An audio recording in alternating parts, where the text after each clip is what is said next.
Boss, binuhusan ko po ng simento yung haligi ng solar poste para di siya kalawangin. Ayan po. Kada po poste binubuhusan ko po ng simento.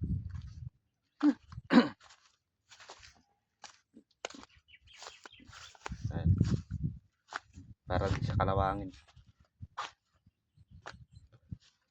Ayan po. Ayan po, ikakasa ko po ring solar. Ikakasa ko na po yan. Dito ko lang po idudugtong yan. May sa ilalim na yan.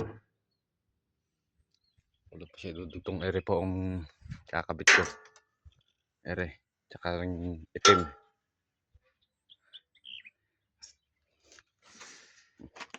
Yan po. Isasalpak ko lang po. Madali lang naman po yung isalpakir eh.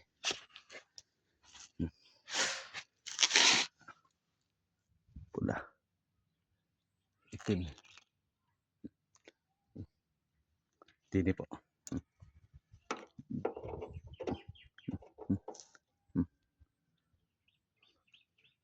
Aba. Ano nangyari?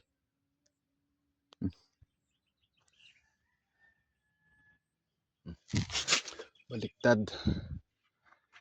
Baliktad yung kabit.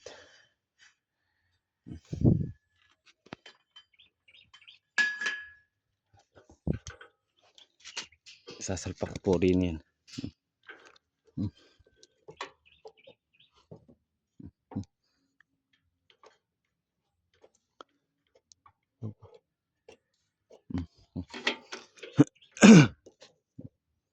Parang mali naman.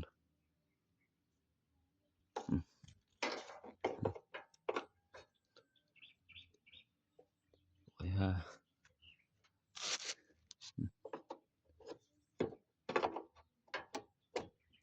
yan.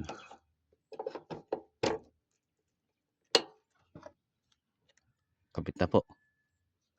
Tapos isusunod ko po dyan yung ground.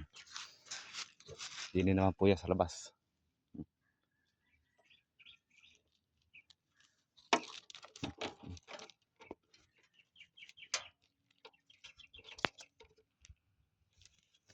Buhol. Haba. Ere. Lalabas ko po dito yung ground na yan. Masyado po kasi mahaba.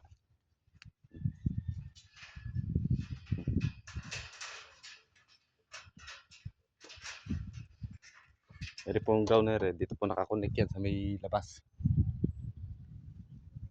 Sa labas na yan. Sa may lalim ng tunnel. Sa babaw. Ba't lang po yung dalam.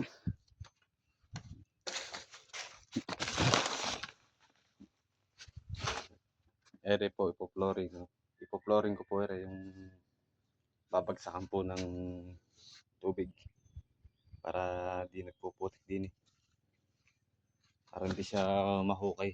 Nahuhukay po kasi pagka di naka-flooring. Meron pa naman po tayong tirang simento. Akasya na po. Antayin ko lang po yung buhangin na dadalhin dito ni Kabady. Dito ko po lalagay yung gagawa po rito ng patungan ng grass cutter. Dito sa loob. Dito ko po siya gagawa. At saka yung spray. Para nakasafe na siya rin eh.